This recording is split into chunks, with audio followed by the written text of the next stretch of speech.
All right. All right, Panther fans, hockey fans, we have another one of our Florida Panthers. How can a player improve videos going on today? This one's going to be even more difficult, I think, than the Barkov video. The subject of today's video is Aaron Ekblad. And considering that for Stu, Aaron Ekblad is his favorite player, I figured let's have Stu on and let him have a say too, because he's probably just as much, he's probably more knowledgeable about Ekblad, especially his history, than I am. So Stu, thanks for coming on again, bud. Thanks, Eric. Well, if anybody wants to go back to my pre-draft tweets, I was touting Aaron Ekblad from the first time I saw him. It's another case of Spencer Knight or Lindell, but I kept on tweeting, got to pick Ekblad number one. There was talk of whoever was in that draft, but I again, YouTube's great, watching videos of these guys before they're even drafted. Right.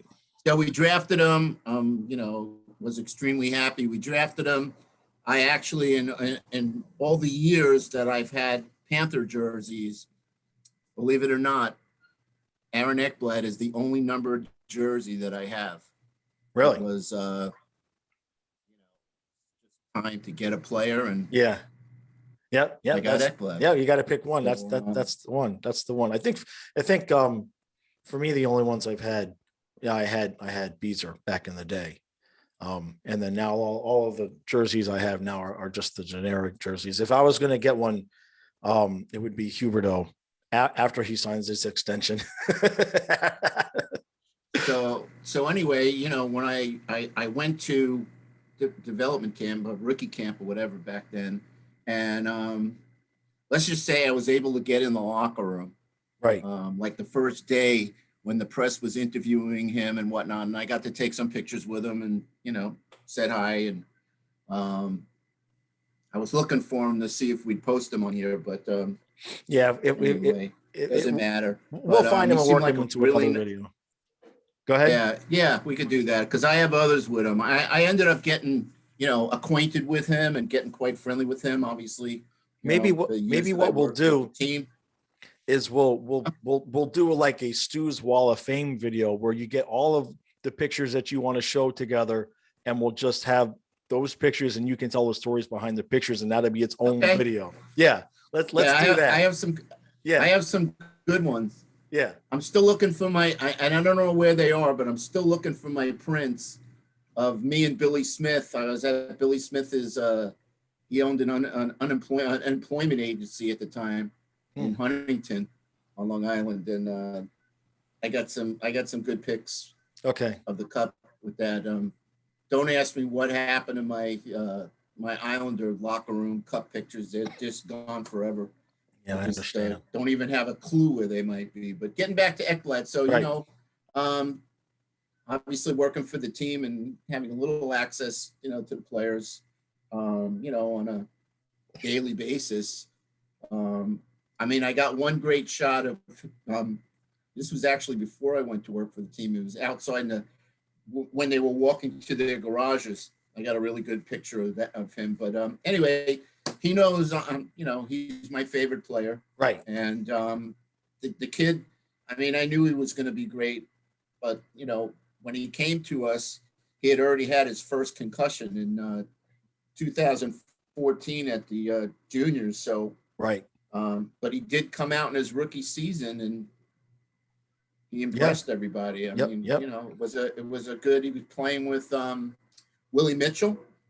Yeah, I'm looking now. 12 goals, 27 assists in his rookie year. Yeah, and he was living with Willie Mitchell, and I think Willie Mitchell was a really great mentor for him. Yeah. He was an 18-year-old kid. Not many 18-year-olds, just make it from juniors to the big leagues. Right. So, and then Willie Mitchell left, and I think then he kind of worked with Brian Campbell. With Campbell, right.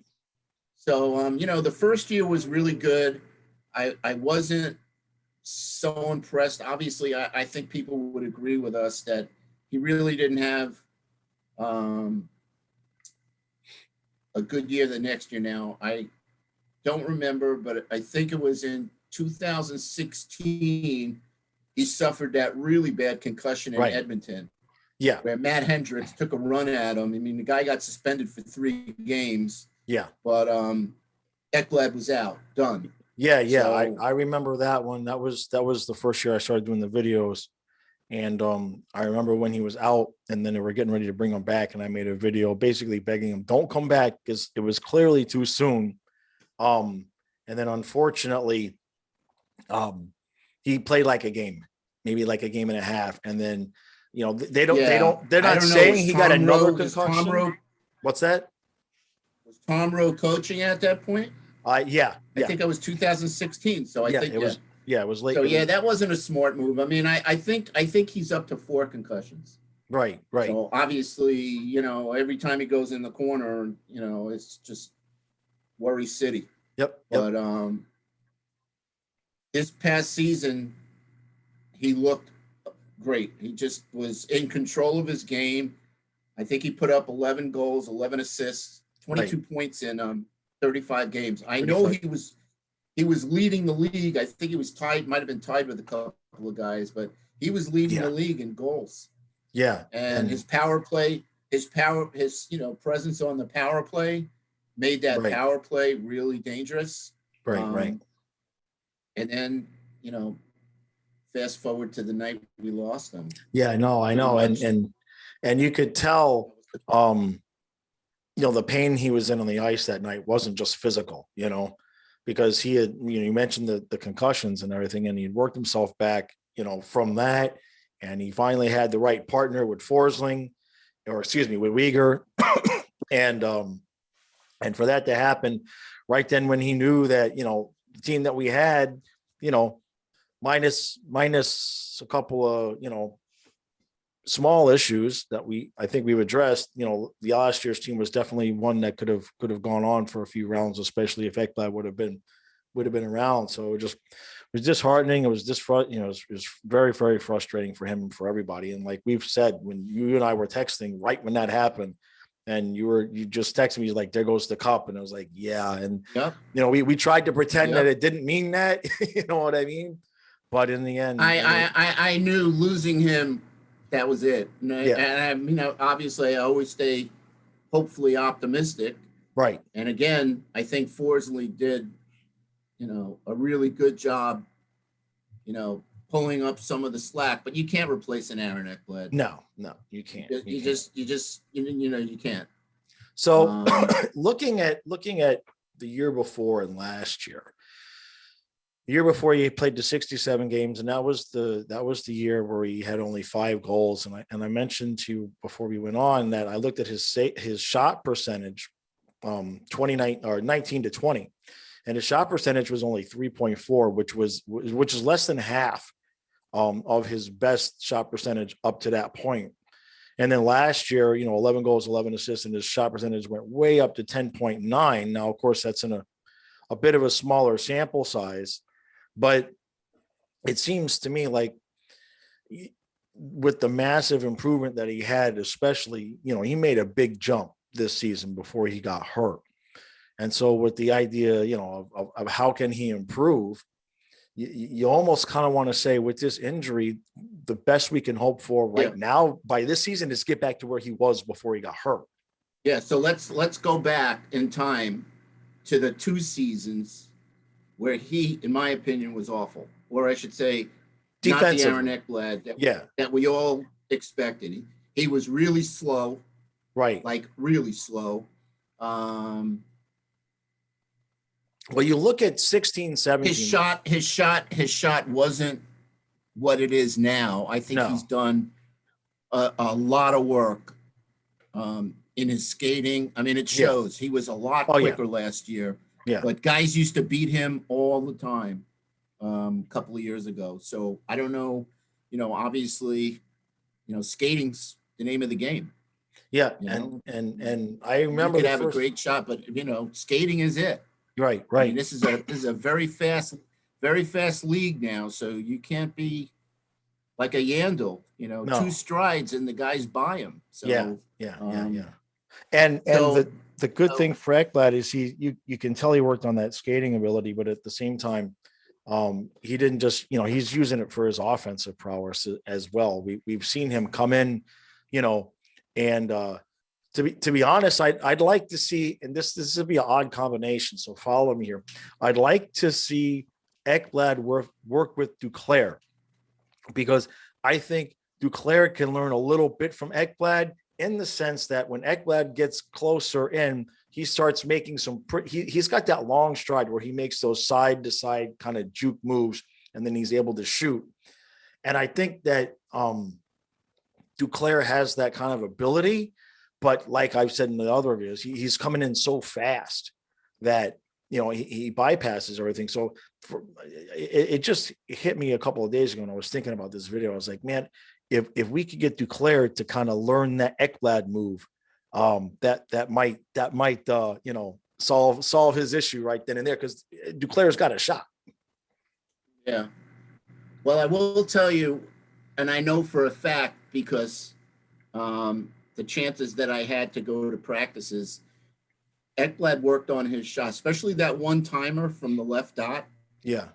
Where he was on the power play. Right. The one timers, you work on, just imagine you work on that every day for a half an hour or an hour or whatever. Yeah. It becomes, second nature. Right. And you see a lot of those goals were, one timers. Right. So, he's got a cannon.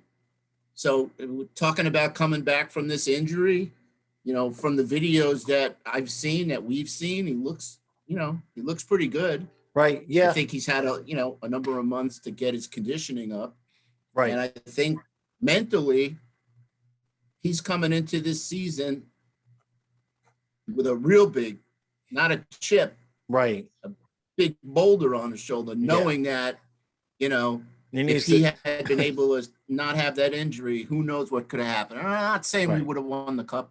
No, but that series against Tampa changes. But I really do, in my heart, I think we could have beat Tampa if we had our number one defenseman. So. Yeah, if Ekblad would be there and we would have just picked either Drieger or Knight and run with them, I think but that's hindsight. I think the thing that we can look forward to with Ekblad is that he obviously already knows mentally how to bring himself back from injury. And he already knows, with the concussions, he already knows kind of that mental part of the game where you're getting over being worried about getting hurt again. I think Trocheck struggled with that. When he came back, you could tell, and who could blame him, but you could tell he was not the same player. As soon as he got to the almost, to the dot, he would start slowing down to make sure he wasn't going to be running into the boards. And again, it's just human nature. That they take some time to, but I think with Ekblad's concussion history, the positive part is that he's already learned how to bring himself back and how to mentally, just be confident that, look, I'm just going to play and I can't worry about these extra things. But I'm with you. Yeah. Anytime that I see Ekblad get ready to get into a fight with somebody, I'm like, no, please. Just, that's all we do. It's bad enough. No. It's bad enough going in the corner at high speed. Yeah. But 11 goals in 35 games. Yeah. He was on pace for his first 20 goals. Project that out. Right. Yeah. No, 24. There's no reason why he can't get 20 goals. No, absolutely not. Especially being on the number one power play unit. Right. It's going to be really a lot of fun to see that. I know. Who ends up on that front unit? We talked about it before, Right. Barkov, Reinhardt, Verhaeghe, and Huberdeau, and Ekblad. Yeah. So. And look, it'll be also interesting, like we talked about, where we were mentioning where Q was running that first unit for a minute and a half. But that may change this year, because our second unit's going to be so good that he may want to get a fresher unit out there earlier, because you got a second unit. You could legit have Bennett, Tippett, Hornquist, Montour, Forsling. I mean, you've got guys that certainly Uyghur and Uyghur, Forsling are right, the point guys for me on that power play. right. Um, And you don't have to top load that first one either. You could split up Verhage and Reinhardt too. And I mean, you could have two really, really, damn good power play units. So it'll be interesting to see what Q does there, because that's the one thing is that if we expect it and talk about it as though it's going to happen, that's probably not what he's going to do. Although I did mention on the live stream yesterday, actually, he called me the other day and guaranteed me Tippett be on the second line. I said, why? He says, like, I'm just sick of hearing you bitch about it. So it's just here. I'm just going to give you this and shut up the rest of the year. So that's set. We're good there. I would love to get Q on with us. That would be. Oh, that would either be either really quick or really long. You'd either love us or hate us. That would be. I like one question about Tippett. All right, this interview's over. I promise if we ever get Q on the show, I'll save the Tippett question for the last question. That'll be because I know I'll be like, okay, before I let you go, let me ask you about Tippett. That way, if he leaves, I've already given him an exit. Listen, I'll tell you what it's going to come down to. You can hope all you want. He's got to prove to Q that he deserves to be on that second line. Yeah, no, he absolutely has to come out of camp and just make it impossible. That's exactly what he's got to do. Yep. If he has a strong camp and he earns that. Right. And again, you're right. Q's got to have patience with him and just keep him on there. But right. Well, look, if you look I think I texted some guy on Twitter. We were talking, and I definitely posted it publicly. Right. I wrote, Tippett's success is he's got to shoot, right, shoot, and shoot some more. Right. He can't be thinking about passing. He's not the playmaker. He's got the two guys to set him up. Yep. He can't be thinking, because he did a lot of thinking. Should I shoot? Should I pass? And he ended up making the wrong decision because he passed more than he should have. Yep. If he's anywhere in that zone where he can let it rip, he should let it rip. And that'll come. That'll come. Let's put it this way. He's way less pass happy at this point in his career than Barkov or Huberdeau were. So I think from that sense, I think if coach is just like, look, just let those guys do the thing and you just shoot. If he gets coached with that in mind to just shoot, I think he'll be receptive, because the kid has worked himself up. You know what I mean? Obviously, from where he was this scrawny little kid that couldn't play defense, and now you look at him, so he's clearly coachable, I guess is the thing I should say. But, by the way, I was thinking about this a couple of days ago. Nothing is etched in stone that it's going to be a Fortis-Gudas combo. Oh yeah, no, I know. We talked a little bit. That's what I thought. Like off the top of my head, that's what I was thinking. But Q might have other ideas. Yep. But again, I don't think it's going to happen. But I would just like to see the experiment.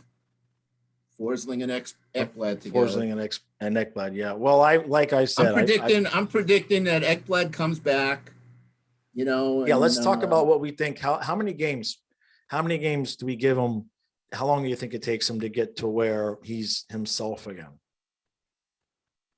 I really don't expect it to be that long. No. Okay. I hope you're right. I hope I'm trying to look at, the previous experience. I'm looking at Huberdeau, and he played, what did he play? Like 30 games that last season, the season when he came back from the Achilles, and he was pretty close to himself. He came back from that Achilles really strong. Right. And I think they had a running total of points or whatever for the game since he's back, and he's got more points than games. Let me look that up while I've got you here. Let me look up what his I think since he got the green light to skate and work out again. Let's see. Months ago. So I'm looking at Huberdeau, the year he got hurt. Yeah. The year Huberdeau got hurt, I was right. It was 31 games he came back and played. and he had 10 goals and 16 assists. So he came back at almost a point a game. He came back at almost a point a game pace. So and he's gotten better. Yeah, and he's gotten better. Since. Right. So and that was a cut Achilles tendon. No, I know. That Can't get any more. The idea that he came back. I guess a broken fibula or whatever is up there with it, but yeah, well, it's the Achilles is going to affect your agility a little bit more. Where the fibia and the tibia, that's going to affect how much pressure you can immediately put on that leg. And for a defenseman with the stopping and the starting, so for me, I'm thinking, I'm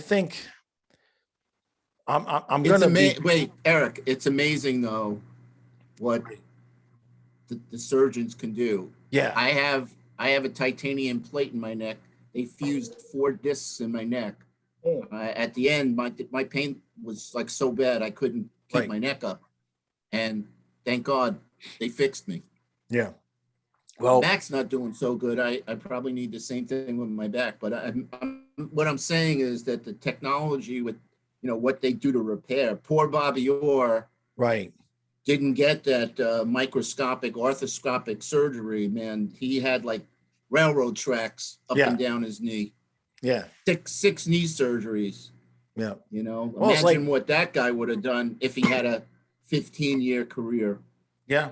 But anyway, maybe it will take him 5-10 games to get in the groove. But all right. Well, I was going to say, I was going to say 20 because I want to be conservative with it because of the Trocheck experience kind of, we'll see. We've had experience recently with Huberdeau and Trocheck, and they were both completely different experiences. So I'm kind of splitting the difference there and thinking,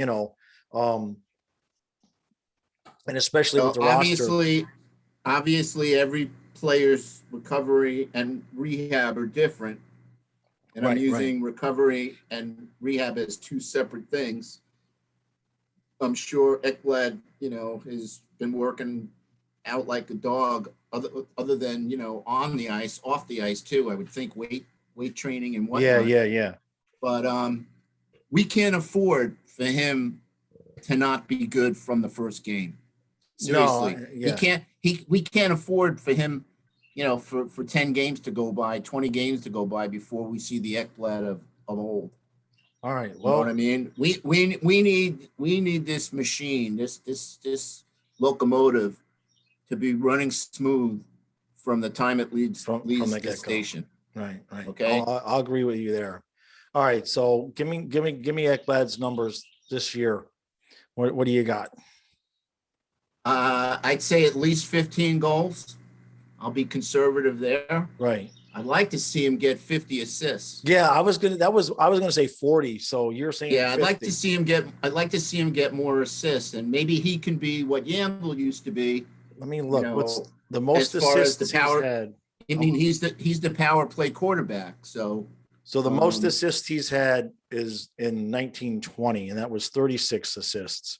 Okay. And of course, that was the 50. Year he only had 5 goals that year.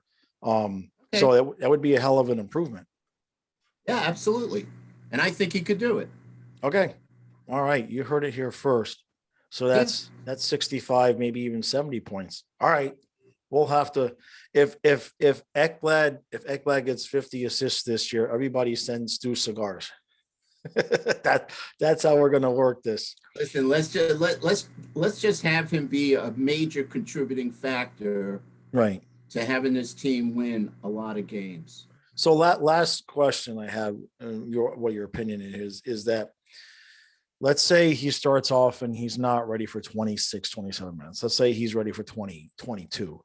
Do you think that Q will cut back on his regular minutes or his power play minutes? Good question. I don't see him reducing his power play minutes. Okay, so maybe a shift here or there. I really don't. You don't think so? I don't foresee him decreasing his regular minutes too. I just all right. don't. I hope you're right. I'm not trying to be negative here. I'm the Trocheck thing that scared me because that's the most recent one. You know what I mean?